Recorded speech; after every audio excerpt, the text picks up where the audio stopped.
प्रिय मित्र, अजनू पां संत पाउल जो लखल कोरिंथ शहर जे विश्वासी के बीजे पत्र जो अभ्यास शुरू कईंदासीं।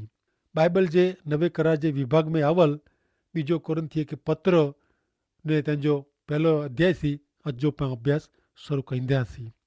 कोरिंथ शहर जे विश्वासी के लखल ही ॿियो पत्र यीशु ख्रिस्त जे समाज मंडल जी सेवा कम मथे अजवारो पाथरे थो। हिन पत्र जे पहले अध्याय में पंहिंजे जीवन जी योजना में ईश्वर जो दिलासो ने ईश्वर जे विसामे जी ॻाल्हि करे में आवई आहे। हाणे आई मूं भेरा नेरियो बीजो कोरिंथीअ के पत्र तंहिंजो पहलो अध्याय ने तंहिंजी पहली कलम में संत पाउल कोरो चवनि था।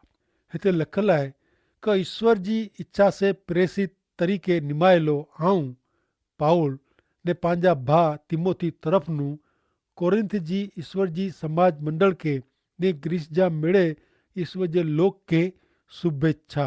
प्रेरित संत पाउल हिकिड़े प्रेसित जे अधिकार से ही पत्र लिखे थो।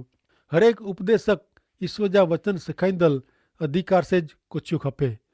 कोचंदल पिंड के ईश्वर जे सत्य जीवन जी ख़ातिरी न वे त उपदेश ॾिने जो प्रयत्न नाकामो आहे। शुरूआत जे समाज मंडल में जॾहिं सतावणी आवई, जुलम ने अत्याचार आया, तॾहिं हुते जे विश्वासीअ जे मुंहं में जा अहिड़ा शब्द निकिरंदा हुआ कि हे प्रभु यीशु ऐं ईश्वर आयो मित्र, जो आके अहिड़ी ख़ातिरी न वे कि प्रभु यीशु ख्रिस्त ईश्वर आहे त आके ॿई कोई ख़ातिरी न आहे। शुरूआत जी समाज मंडल जे विश्वासीअ खे ईश्वर जे वचन जी ख़ातिरी हुई। हू हरेक संजोग में हमेशह ईश्वर जे वचन मथे ज पंहिंजो आधार रखंदा हुआ। संत पाउल पंहिंजे प्रेसित पद जे अधिकार से ही पत्र लिखे थो। हाणे पहली कलम में संत पाउल चवनि था कि पंहिंजा भाउ तिमोथी, मूंखे ही घणे गमे थो। पाउल लाइ अने कोरिंथ शहर जे समाज मंडल लाइ तिमोथी विश्वासी भाउ आहे। ॿई जॻह ते पाउल तिमोथी खे पंहिंजे विश्वास जो पुत्र चए थो। हाणे पहली कलम में अॻियां पाण ईश्वर जो समाज मंडल अहिड़ा शब्द निरला मिलनि था। इन जो अर्थ अहिड़ो मित्र कि पाण ईश्वर जे समाज मंडल जी ॻाल्हि करे रहिया आहियूं। उहो ईश्वर जो समाज मंडल ता यीशु ख्रिस्त जो समाज आहे जेको प्रभु यीशु ख्रिस्त पंहिंजे लुई से ख़रीदियो हुयो। यीशु ख्रिस्त जॾहिं पाण लाइ अहिड़ी वॾी क़ीमत चुकायो हुयो तॾहिं पाण किन रीते नबरा विश्वासी हुई सघूं। संत पाउल पहली कलम में कोरिंथ लोक के ने ग्रीस एतिरे के अबाया प्रदेश जे विश्वासी के ध्यान में रखीने चवनि था, आऊं कल्पना कयां तो तॾहिं कोरिंथ शहर जे पाप विच सोड़ायल विश्वासीअ खे नेरियां थो। पोइ जॾहिं प्रेरित पाउल हुते प्रभु यीशु ख्रिस्त जो शुभ संदेश खणी आयो तॾहिं उन जी अखियुनि विचां परदो परियां थियो। उन जे अंधकार जहिड़े आत्मा में ईश्वर जो अजवारो पथरायो। हू पंहिंजा पाप छॾीने प्रभु यीशु ख्रिस्त जे शरणे आया। पोइ हू सॼे अबाया प्रदेश में प्रभु यीशु ख्रिस्त जी साक्षी पुरेला प्रभु यीशु ख्रिस्त जो प्रचार करेला फिरी वरिया।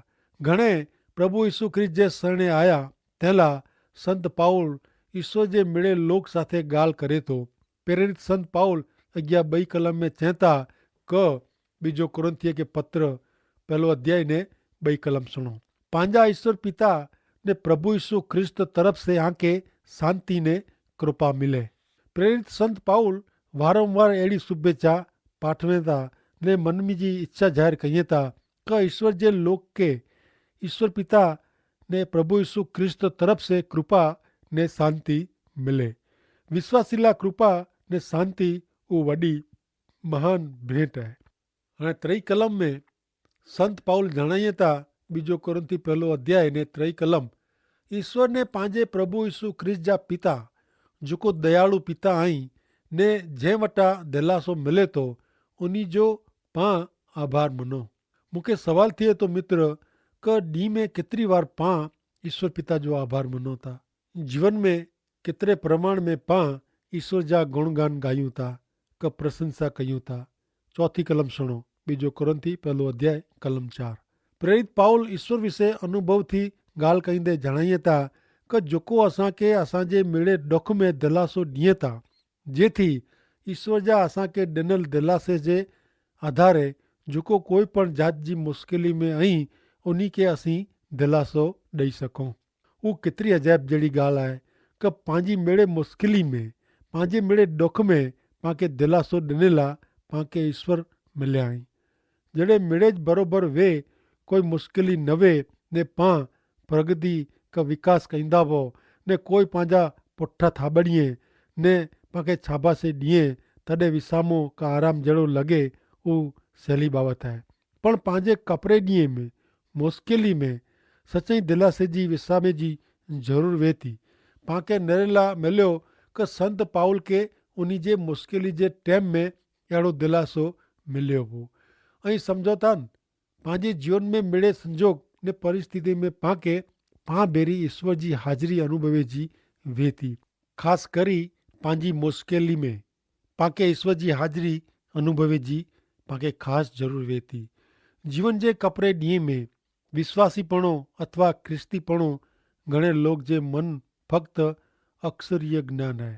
फक़्त हिकिड़ो धर्म जाणे थो कि सामाजिक धोरण खे टिकाए रखे जो हिकिड़ी नवाए पमाड़े अहिड़ी चादर उंढई वे त कुरो ने न उंढई वे त पण कुरो। घणे लोग विश्वासीपणो ने ख्रिस्तीपणो हिकिड़ी प्रगति वग़ैरह जी क्रियाकांड ने ख़ाली कुछ जा शब्द मात्र आहिनि अहिड़ो मञीए था। विश्वासीपणो अथवा ख्रिस्तीपणो उतां जीरा पवित्र ईश्वर साथे रोज़ हलणो उज आहे। संत पाउल लाइ विश्वासीपणो उहो कोई मात्र अक्षर जो ज्ञान न हो। 5वीं ने 6ठी कलम में चए था, ॿिजो कुरिन्थी 1 अध्याय ने 5 ने 6 कलम, जीअं असीं ख्रिस्त जे घणे ॾुख जा भागीदार आहियूं, इन जे प्रमाणे ख्रिस्त मार्फते असीं उन जे महान दिलासे जा भागीदार आहियूं। जो असीं ॾुख सहन कंदा वऊं त उहो असांजे दिलासे लाइ ने असांजे उद्धार लाइ आहे। जो असांखे दिलासो मिले थो त तंहिंसे आंखे पण दिलासो मिले थो ने ॾुख जेको असीं सहन कयूं था उहो धीरज से सहन करे जी शक्ति आंखे पण मिले थी।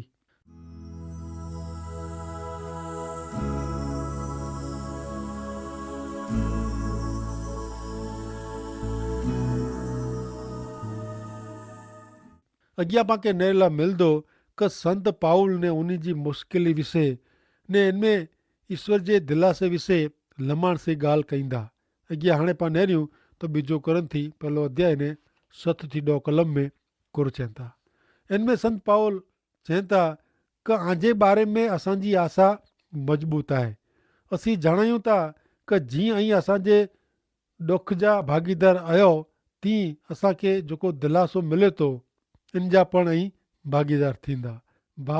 आसिया प्रदेश में असांखे जेको मुश्किली पई उहो असीं आखे ॼाणण लाइ मङूं था। असां ते घणे वॾो ने भारे ॿोझो अची पियो हो, तंहिं लाइ असीं जीवे जी आशा पण रखी न हुई। असांखे ॼाणे मौत जी सजा फरमे में आवी वे अहिड़ो लॻो हो। असीं पिण ते न पर मरेले खे जीरा करींदल ईश्वर ते ज आधार रखूं था, तंहिं लाइ अहिड़ो बणियो। मौत जे अहिड़े भयंकर ॾुख में जा ईश्वर असांखे बचायो हुयो ने बचाईंदा। असीं असांजी आशा उन में रखी आहे कि हू असांखे फिरी थी बचाईंदा। हीअ सचाई अजाइब जहिड़ी ॻाल्हि आहे। हीअ कलमो पाणखे सम्झाए थी कि कुलाए ईश्वर पंहिंजे जीवन में मुश्किलियूं ने मांदगी अच लाइ ॾिए था।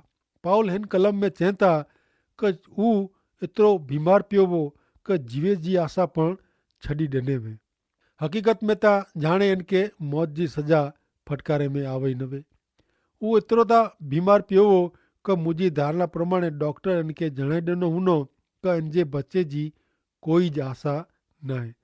हिन उपरांत एफेसस शहर में लोग जो टोरो हिकर इन ते हुमिलो पण कयो वे। लोग जो टोरो इनखे रोसी विधो हो ने पाउल कदाच शहीद पण थी वियो हो। पण पाउल चवनि था कि मरेले खे सजीवन करींदल ईश्वर मौत जे अहिड़े भयंकर जोखम में जा असांखे बचायो हुयो ने बचाईंदा। असीं असांजी आशा ईश्वर में रखी आहे कि हू असांखे फिरी थी पण बचाईंदा। अहिड़ो विश्वास रखणो उहा कहिड़ी अजाइब जहिड़ी बाबति आहे। अॼु पंहिंजे जीवन में पाणखे अहिड़ो वहिंवारु वलण रखे जी ज़रूरु आहे। मित्र, आंखे जणाए लाइ मङा थो કે ઈશ્વર વિશ્વાસી કે ડોખ ને મુશ્કેલી સહन करेला ॾींहं था। तेला ईश्वर वटे पक्का कारण वहता, खासा हेतु वहता। ईश्वर इनमें विश्वासी जो कल्याण इच्छे था। ईश्वर अहिड़ो शुभ हेतु से कहिए था। मित्र, हिन पृथ्वी ते 100 वरे ईश्वर वगैर जीवो इन करता 22 वरे ईश्वर साथे जीवो वो खासे में खासो है। घणे लोग के रेलवे अकस्मात, हॉस्पिटल ने मरण ईश्वर जी भलाई ने दया लगे न था। ईश्वर पंहिंजा ईश्वर सचाई पंहिंजे जीवन में खासेला पंहिंजी भलाई ने कल्याण ला मुश्किली दुख संकट अचेला ॾींहं था।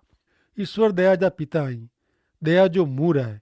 ईश्वर दयालु ईश्वर आहीं, घातकी नहीं।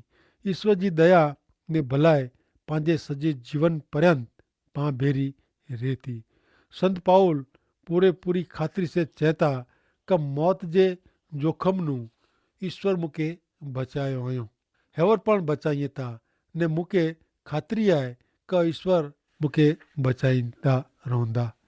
हाणे प्रेरित संत पाउल कोरिन्थी से विश्वासी के पंडला प्रार्थना करेला अर्ज कई था। 11वीं कलम में चेता, बीजो कोरिन्थी के पत्र 1 अध्याय ने 11वीं कलम।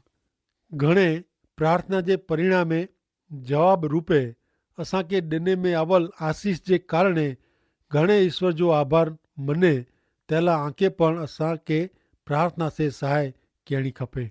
ईश्वर इच्छे था कि पां बेला प्रार्थना कयूं। आऊं पण मुला प्रार्थना करेला विश्वासी के विनती कई है ने संत घणे मुला प्रार्थना कई था। तें छतां आऊं मना तो कि ईश्वर पंहिंजे जीवन में मुश्किलियूं अचेला ॾींहं था जेथी पां ॿिए खे दिलासो ॾेई सकूं। फिरी सुणो 8वीं कलम में कोर चए था, भाउ आसिया प्रदेश में असांखे जेको मुश्किली आवई असीं आके जणाइला मङूं था। असां ते घणे वॾो बोझो अची पियो ने असीं जीवे जी पण आशा छॾी ॾिनी हुई।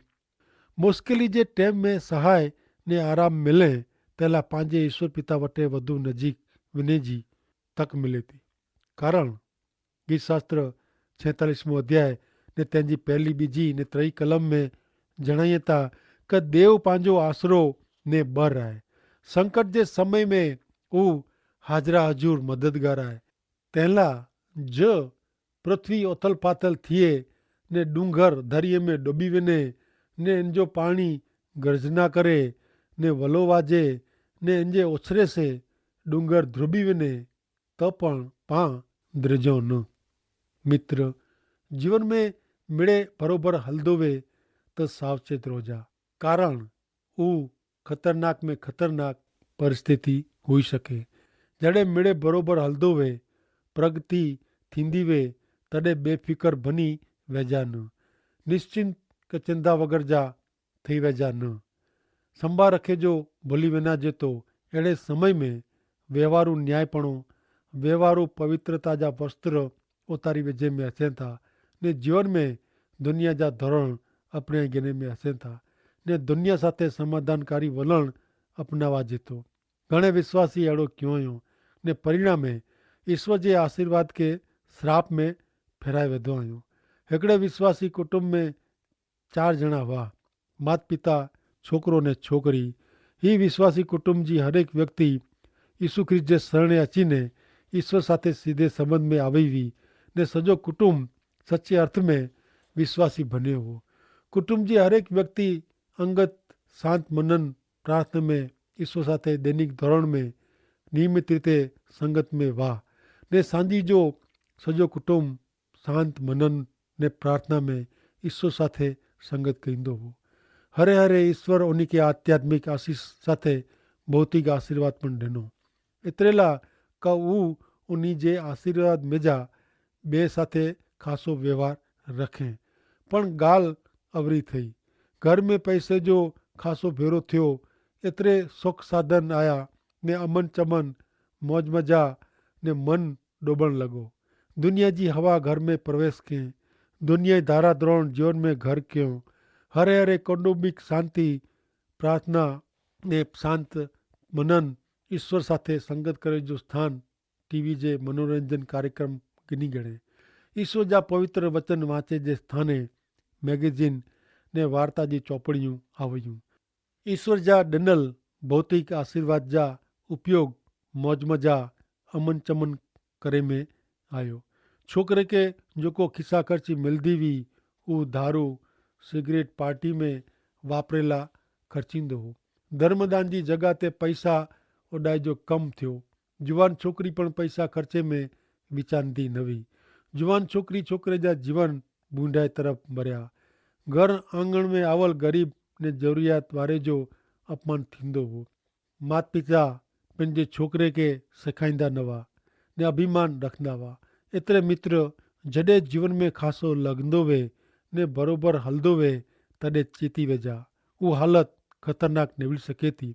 प्रगति विकास थींदो वे तॾहिं व्यवहारू न्यायपणो व्यवहारू पवित्रता जा वस्त्र फुगाए विझे जो घणे वॾो ख़तरो ऊभो थिए थो। ईश्वर पिता आंखे मिड़े जात जे जोखम नूं बचाए रखे उज ईश्वर पिता खे मुंहिंजी आला प्रार्थना आहे। ईश्वर पिता खे आशीष ॾियो। आमीन।